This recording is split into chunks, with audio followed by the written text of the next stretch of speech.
வணக்கம். டிடிடிவியின் பிரதான செய்திகளுடன் வாசிக்கும் நான் ஜேரட்னம் நிக்சன். செய்தி ஆசிரியர் ஜோகலிங்கம் ஜெயகாந்த். முதலில் இன்றைய முக்கிய செய்திகள். யாழ்ப்பாணத்தில் கொரோனா பரவல் உச்சம். தொற்றை கட்டுப்படுத்த நகரில் சுகாதாரத்துறையினருடன் படைத்தரப்பினரும் களத்தில். ஐநா தீர்மானத்தை அமல்படுத்த செலவாகும் நிதியை பாதிக்கப்பட்ட மக்களுக்கு வீடுகள் கட்டிக் கொடுக்க பயன்படுத்தலாம். அமைச்சர் தினேஷ் குணவர்தன சுட்டிக்காட்டு. ஐநா தொடர்பில் ஈழமக்கள் ஜனநாயக கட்சி கூறி வந்த நிலைப்பாட்டையே இன்று இதர தமிழ் கட்சிகளும் ஏற்றுக்கொண்டுள்ளன.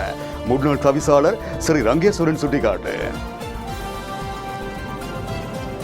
வடக்கின் தீவுகளுக்கான போக்குவரத்து சேவை விரைவில் மேம்படுத்தப்படும். ராஜாங்க அமைச்சர் திலும் அமுனுகம உறுதி.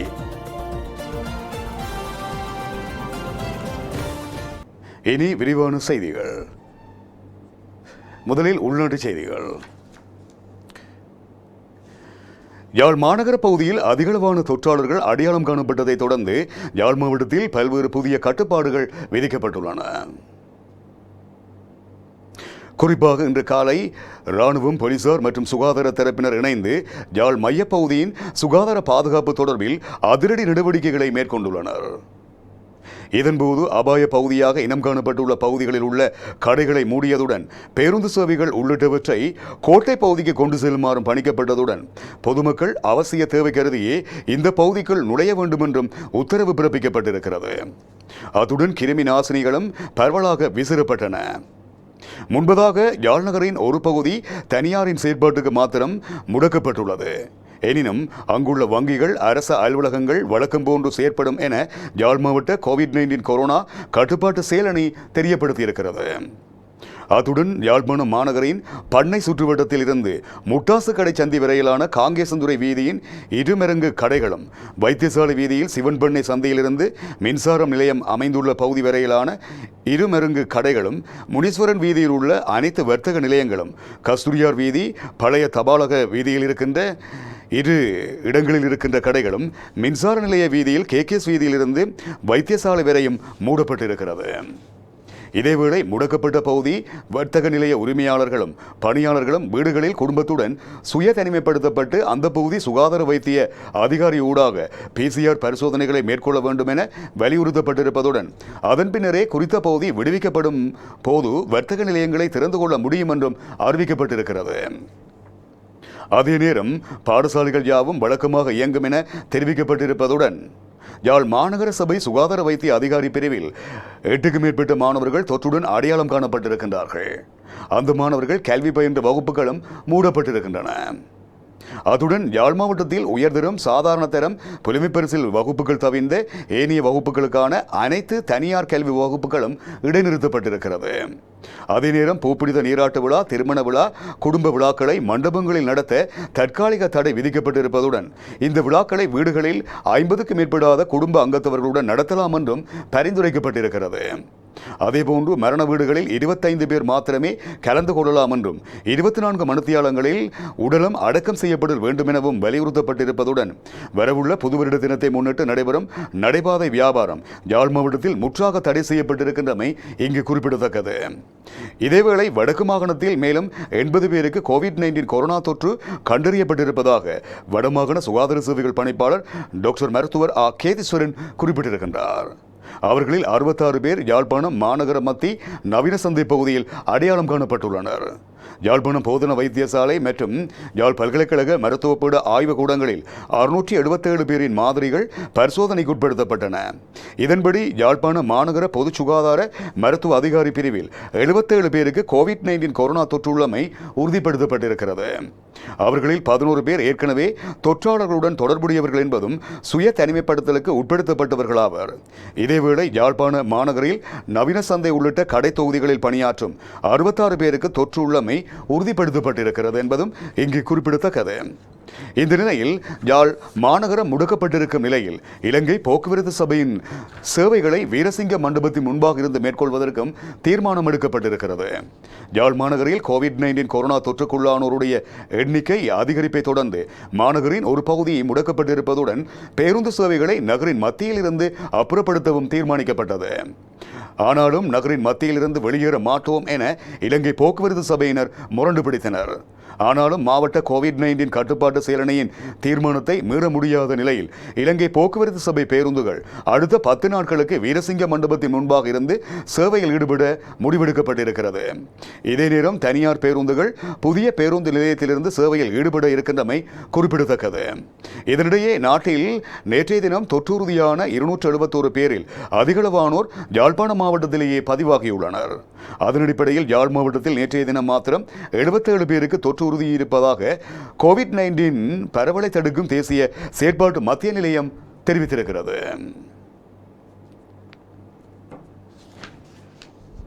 இலங்கை மீதான ஐநா தீர்மானத்தை அமல்படுத்தும் நிதியில் பாதிக்கப்பட்ட மக்களுக்கு வீடுகளை கட்டிக் கொடுக்கலாம் என வெளியுறவு அமைச்சர் தினேஷ் குணவர்தன குறிப்பிட்டுள்ளார்.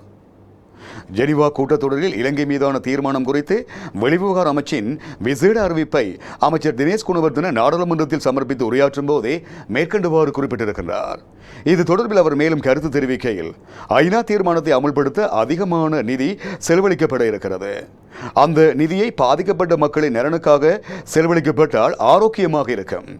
ஐநா மனித உரிமைகள் சபை பாரிய நிதி நெருக்கடியில் இருக்கும்போது மில்லியன் கணக்கான அமெரிக்க டாலர்களை செலவழித்து பொறிமுறைகளை நடைமுறைப்படுத்த முயற்சிக்கின்றது. அந்த வகையில் இலங்கையில் போரால் பாதிக்கப்பட்ட மக்களின் வாழ்க்கை தரத்தை மேம்படுத்த இந்த நிதி பயன்படுத்தப்பட வேண்டும் என்றும் அவர் குறிப்பிட்டிருக்கின்றார். அத்துடன் யாழ் குடநாட்டில் ஆயிரக்கணக்கான வீடுகளை நிர்மாணிக்கவும் யாழ்ப்பாணம் உட்பட ஏனைய பகுதிகளுக்கு கோவிட்-19 கொரோனா தடுப்பூசி ஏற்றவும் இலங்கை மீது ஐநா தீர்மானத்தை அமல்படுத்தும் நிதி பயன்படுத்தப்பட வேண்டும் என்றும் அவர் மேலும் தெரிவித்திருக்கின்றார்.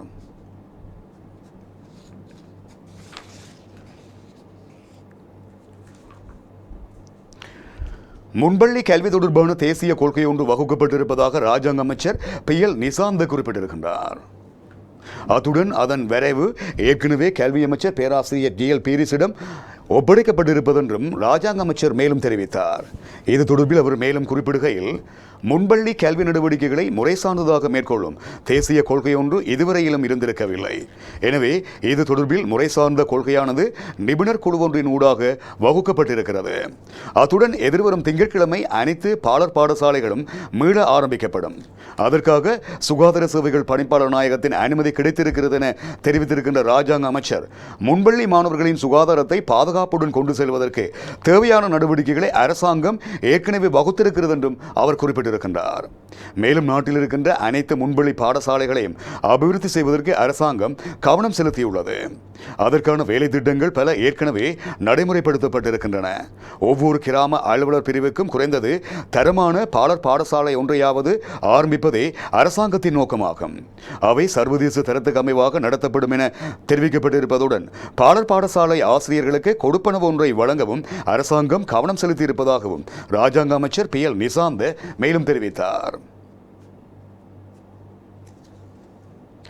ஐக்கிய நாடுகள் மனித உரிமை பேரவையில் இலங்கை தொடர்பில் நிறைவேற்றப்பட்ட பிரேரணை தமிழ் மக்களுக்கு ஒரு முழுமையான தீர்வை பெற்றுக் கொடுக்க போவதில்லை என ஈழமக்கள் ஜனநாயக கட்சியினுடைய செயலாளர் நாயகம் அமைச்சர் டக்ளஸ் தேவானந்தா ஆரம்பத்திலிருந்தே மிக தெளிவாக கூறி வருகின்றார் என தெரிவித்திருக்கின்ற பருத்தித்துறை பிரதேச சபையின் முன்னாள் தவிசாளரும் கட்சியின் யாழ் மாவட்ட உதவி நிர்வாக செயலாளருமான ஐயாத்துறை ஸ்ரீரங்கேஸ்வரன் அதனையே இன்று அவலப்பட்ட மக்களின் இயக்கங்களை வைத்து அரசியல் பிழைப்பு நடத்தியவர்கள் ஏற்றுக்கொண்டிருக்கின்றார்கள் எனவும் சுட்டிக்காட்டியிருக்கின்றார். வடமராட்சி கிழக்கு அம்பன் சிவனொளி முன்பள்ளியில் அம்பன் கிழக்கு கிராம அபிவிருத்தி சங்க தலைவர் வேலுப்பிள்ளை சசிதரன் தலைமையில் இடம்பெற்ற மக்களுடனான கலந்துரையாடலின் போதே அவர் மேற்கண்டவாறு குறிப்பிட்டிருக்கின்றார். இது தொடர்பில் அவர் மேலும் தெரிவிக்கையில், ஐநா மனித உரிமை பேரவையில் இலங்கை தொடர்பில் நிறைவேற்றப்பட்ட 46-1 பிரேரணையில் தமிழ் மக்களுக்கு முழுமையான நீதியை பெற்றுக் கொடுக்கும் பொறிமுறை உள்வாங்கப்படவில்லை என அகில இலங்கை தமிழ் காங்கிரஸ் கட்சியின் தலைவரும் நாடாளுமன்ற உறுப்பினருமான கஜேந்திரகுமார் பொன்னம்பலம் தெரிவித்திருக்கின்றார். அத்துடன் நிறைவேற்றப்பட்ட பிரேரணையில் குற்றவியல் நீதிமன்றம் குறித்து எவ்வித விடயதானங்களும் உள்வாங்கப்படாமல் மாறாக உள்ளக பொறிமுறை உடனான தீர்வையே மையப்படுத்தியிருக்கிறது எனவும் அவர் குறிப்பிட்டிருக்கின்றார். அதேவேளை இலங்கை தமிழரசு கட்சியின் நாடாளுமன்ற உறுப்பினரும் பேச்சாளருமான சுமந்திரன் நிறைவேற்றப்பட்ட பிரேரணை எதிர்கால குற்றவியல் நீதிமன்ற பொறிமுறை ஒன்றினை உருவாக்கும் விதமாக சாட்சியங்களை சேகரித்தல் மற்றும் ஆராயும் பொறிமுறையினை உருவாக்கும் எனவும் அவர் கூறுகின்றார். உண்மையில் ஐக்கிய நாடுகள் மனித உரிமை பேரவையினால் இலங்கை உள் விவகாரம் தொடர்பாக எவ்விதமான கட்டளைகளையோ உத்தரவுகளையோ அல்லது தண்டனைகளையோ பிறப்பிக்க முடியாது என்பது மிக தெளிவாக தெரிகிறது.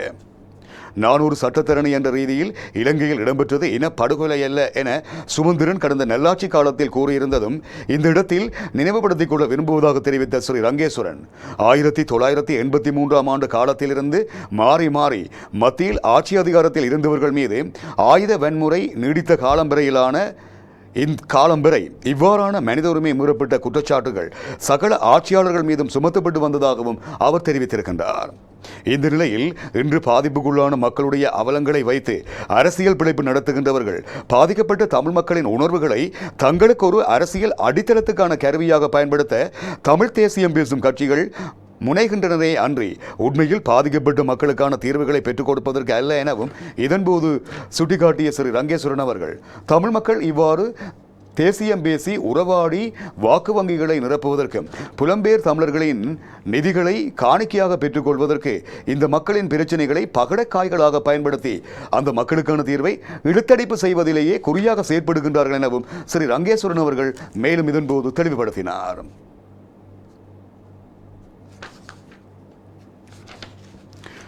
இரட்டை குடியுரிமை கொண்டவர்களுக்கு அரசாங்கத்தில் எந்த பிரதான உயர் பதவிகளும் வழங்கப்படக்கூடாது உள்ளிட்ட பல யோசனைகளை உள்ளடக்கி ஸ்ரீலங்கா சுதந்திர கட்சி தனது புதிய அரசியலமைப்பு சட்டத்திற்கான யோசனைகளை முன்வைத்திருப்பதாக செய்திகள் வெளியாகி இருக்கின்றன. இந்த யோசனைகளை அடங்கிய அறிக்கை இன்று துறைசார் தரப்பினரிடம் கையளிக்கப்பட்டிருக்கிறது. அதே நேரம் குறித்த யோசனையில் இரட்டை குடியுரிமை பெற்றவர்களுக்கு ஜனாதிபதி, பிரதமர், நாடாளுமன்ற உறுப்பினர்கள் பதவிகள் மட்டுமன்றி அரச நிறுவனங்கள் மற்றும் ஜனாதிபதி ஆணைக்குழுக்களின் உறுப்பினர் உட்பட எவ்வித பதவிகளும் வழங்கப்படக்கூடாது என அந்த யோசனைகளில் தெரிவிக்கப்பட்டிருப்பதாகவும் இங்கே சொல்லப்படுகிறது. இந்த யோசனைகள் ஜனாதிபதி சட்டத்தரணி ரொமே டி சில்வா தலைமையிலான புதிய அரசியலமைப்பு சட்ட வரைவு குழுவிடம் சமர்ப்பிக்கப்பட இருப்பதாக ஸ்ரீலங்கா சுதந்திர கட்சி தெரிவித்திருக்கிறது. அதே நேரம் நிறைவேற்ற அதிகாரம் கொண்ட ஜனாதிபதி முறைமை குறித்து நாட்டில் உள்ள அனைத்து கட்சிகளிடம் பேச்சுவார்த்தை நடத்தி பெரும்பான்மை விருப்பத்துக்கு அமைய தீர்மானத்தை எடுக்க வேண்டும் எனவும் சுதந்திர கட்சி யோசனையை முன்வைத்திருக்கிறது. அத்துடன் நாடாளுமன்றம் 2 அவைகளை கொண்டிருத்தல் வேண்டும், தேர்தல் முறையை கலப்பு முறையாக மாற்ற வேண்டும், அதிகார பரவலாக்களை உறுதிப்படுத்துதல் ஆகிய யோசனைகள் அதில் முன்வைக்கப்பட்டிருப்பதாகவும் தெரிய வருகிறது. வடக்கில் இருக்கின்ற தீவுகளுக்கான போக்குவரத்து சேவையை மேம்படுத்த விரைவில் நடவடிக்கை எடுப்பதாக பயணிகள் போக்குவரத்து ராஜாங்க அமைச்சர் திலும் அமனுகம குறிப்பிட்டிருக்கின்றார். தீவகங்களில் தற்போது மிக பழைய பஸ்களே போக்குவரத்தில் ஈடுபடுத்தப்பட்டிருப்பதாகவும் அவர் கூறியிருக்கின்றார். புதிய பேருந்துகள் கொள்வனவு செய்யப்பட்டிருப்பதாகவும் அவை கிடைத்தவுடன் அவற்றை தீவகங்களில் சேவையில் ஈடுபடுத்த நடவடிக்கை எடுக்கப்பட்டிருப்பதாகவும் அவர் சொன்னார். இதேவேளை வடக்கில் போக்குவரத்துக்கான குழுவை விரைவில் ஸ்தாபித்து அதற்கு தேவையான வசதிகளை மேம்படுத்த நடவடிக்கை எடுக்கப்பட்டு வருவதாகவும் அவர் தெரிவித்தார். அதே நேரம் வடமாகாணத்தில் பாடசாலை போக்குவரத்து சேவையில் பற்றாக்குறை நிலவுவதாகவும் கஷ்ட பிரதேசங்களில் இருக்கின்ற பாடசாலைகளுக்கான போக்குவரத்து சேவையை முன்னெடுக்க எதிர்பார்ப்பதாகவும் திலும் அமனுகம மேலும் தெரிவித்தார். இதனிடையே அரசு போக்குவரத்து சேவையில் சாரதி மற்றும் நடத்துனரின் வெற்றிடத்திற்காக குறைந்த வருமானம் பெறுகின்றவர்களை தெரிவு செய்து தகுதியானவர்களை விரைவில் இணைத்துக் கொள்ள தீர்மானிக்கப்பட்டிருப்பதாகவும் போக்குவரத்து அமைச்சர் தெரிவித்தார். அத்துடன் புதிய வாகனங்களில் காணப்படும் அதிநவீன தொழில்நுட்பம் குறித்து சாரதிகளை தெளிவுபடுத்தும் வேலை திட்டம் ஒன்றும் ஆரம்பிக்கப்பட வேண்டும் என ஆலோசனை செயற்குழு கூட்டத்தில் வலியுறுத்தப்பட்டிருக்கிறது. அதே நேரம் நெடுஞ்சாலைகளில் ஏற்படும் விபத்துக்களை குறைத்துக் கொள்வதற்கு தேவையான பரிந்துரைகளை முன்வைக்குமாறு நாடாளுமன்ற தெரிவுக்குழு ஒன்று உருவாக்குவதின் தேவை குறித்தும் கலந்துரையாடப்பட்டிருக்கிறது என்பதும் இங்கு குறிப்பிடத்தக்கது. தமிழ் சிங்கள புத்தாண்டு கொண்டாட்டங்களின் போது சுகாதார வழிகாட்டல்களை அவசியம் கடைபிடிக்குமாறு போலீஸ் ஊடக பேச்சாளர் பிரதி போலீஸ் மா அதிபர் அஜித் ரோஹன தெரியப்படுத்தியிருக்கின்றார். கோவிட்-19 வைரஸ் தொற்று தொடர்பான அச்சுறுத்தல் தொடர்ந்தும் நிலவுவதாகவும் அவர் குறிப்பிட்டார். மேலும் கோவிட்-19 வைரஸ் தொற்று இன்னும் கட்டுப்பாட்டுக்குள் கொண்டுவரப்படாத நிலையில் தமிழ் சிங்கள புத்தாண்டு கொண்டாட்டங்களின் போது சுகாதார வழிகாட்டல்களை முழுமையாக கடைபிடிக்க வேண்டும். வீட்டை விட்டு வெளியேறும் ஒவ்வொரு சந்தர்ப்பத்திலும் முகக்கவசம் அணிவதுடன் சமூக இடைவெளியை பேணுவது தொடர்பிலும் கவனம் செலுத்த வேண்டும் என்றும் அவர் வலியுறுத்தியிருக்கின்றார். இந்த நிலையில் எதிர்வரும் ஏப்ரல் மாதத்தின் முற்பகுதியில் ரஷ்யாவினால் தயாரிக்கப்படும் தடுப்பூசியின் முதற் தொகுதி நாட்டுக்கு கிடைக்கப்பெறும் என அமைச்சர் சன்ன ஜெயசுமன குறிப்பிட்டிருக்கின்றார். கொழும்பில் இடம்பெற்ற நிகழ்வு ஒன்றில் கலந்து கொண்டு உரையாற்றும் போதே அவர் இவ்வாறு குறிப்பிட்டிருக்கின்றார். அதே நேரம் அடுத்த வாரமளவில் சீனாவில் தயாரிக்கப்படும் கோவிட்-19 தடுப்பூசிகள் நாட்டுக்கு கிடைக்கப்பெறும் என அவர் நம்பிக்கை வெளியிட்டிருக்கின்றமை இங்கு குறிப்பிடத்தக்கது. இந்திய மீனவர்களுடனான பிரச்சனைகளை மனிதாபிமானத்துடன் கையாள வேண்டும் என இந்திய உயர்ஸ்தானிகர் ஆலயம் மீண்டும் கோரியுள்ளது.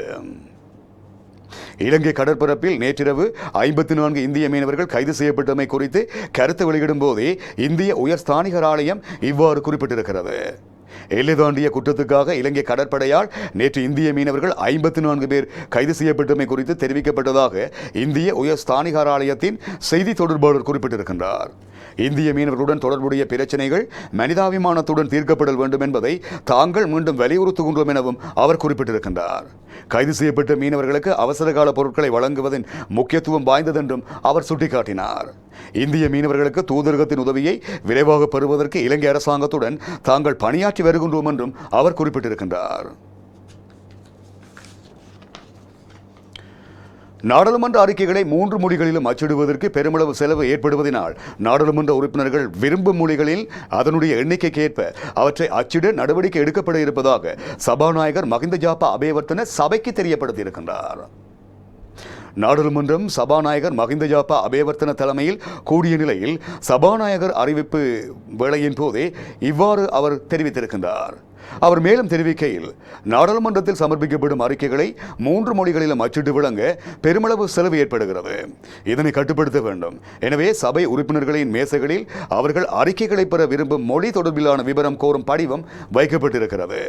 உறுப்பினர்கள் தாமதிக்காத அறிக்கைகளை எந்த மொழியில் தாம் பெற விரும்புகின்றோம் என்ற விவரத்தை பதிவு செய்து வழங்குமாறு கோருகின்றேன்.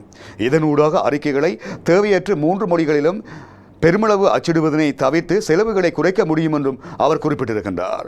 அத்துடன் இது குறித்து சபையில் உறுப்பினர்களின் ஆதரவு கிடைத்தவுடன் இருவட்டுகளில் தகவல்களை வழங்கும் செயற்பாடும் நிறுத்தப்படுமாயின் அதுவும் நல்லதொரு திட்டமாக அமையும். ஏனெனில் சூழலுக்கு இதனால் பாதிப்பு ஏற்படுகிறது. எனவே அறிக்கைகளில் முடிந்தளவு இணைய வழிமுறை ஊடாக பெற்றுக்கொள்ளும் வேலை திட்டத்தை முதன்மைப்படுத்தி செயற்படக்கூடிய கவனம் செலுத்த வேண்டும் எனவும் அவர் வலியுறுத்தியிருக்கின்றார்.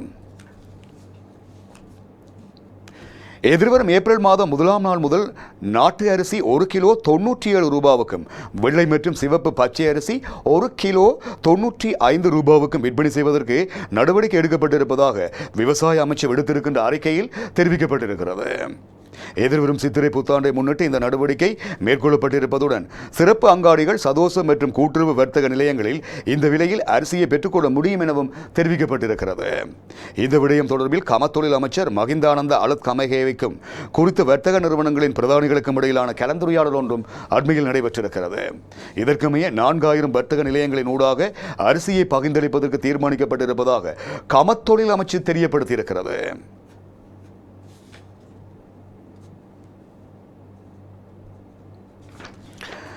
அரசியல் கட்சிகளின் பதிவின் போது மதம் அல்லது இன ரீதியான அரசியல் கட்சிகளை பதிவு செய்வதில்லை என்ற தீர்மானத்தை தேர்தல் ஆணைக்குழு தெரியப்படுத்தியிருக்கிறது. அதற்கிணங்க அரசியல் கட்சிகள் பதிவு செய்யப்படும் போது அதன் உத்தியோகபூர்வ பெயர் எந்த ஒரு மதம் அல்லது இன அவ்வாறான கட்சிகளை பதிவு செய்வதில்லை என்ற தீர்மானத்தை தேர்தல் ஆணைக்குழு மேற்கொண்டிருக்கிறது. நாட்டில் நடைமுறையில் இருக்கின்ற சட்டங்களுக்கிணங்க அரசியல் கட்சி ஒன்று தேசிய கட்சி என்ற ரீதியிலேயே பதிவு செய்யப்படும். இது குறித்து ஆணைக்குழுவின் அமர்வில் இந்த தீர்மானத்தை மேற்கொண்டதாகவும் ஆணைக்குழுவின் தலைவர் குறிப்பிட்டிருக்கின்றார். அதேவேளை தற்போது பதிவு செய்யப்பட்டுள்ள ஏற்றுக்கொள்ளப்பட்ட அரசியல் கட்சிகளின் பெயர்கள் அவ்வாறு மத அல்லது இன ரீதியில் அமைந்திருந்தால் அதனை திருத்தம் செய்வதற்கும் நடவடிக்கை எடுக்கப்பட இருக்கிறது. இதேவேளை அவ்வாறு சம்பந்தப்பட்ட கட்சிக்கு அறிவித்து நியாயமான கால அவகாசம் பெற்றுக் கொடுக்க நடவடிக்கை எடுக்கப்படும் என்றும் தேர்தல் ஆணைக்குழு தீர்மானித்திருக்கின்றமை இங்கு குறிப்பிடத்தக்கது.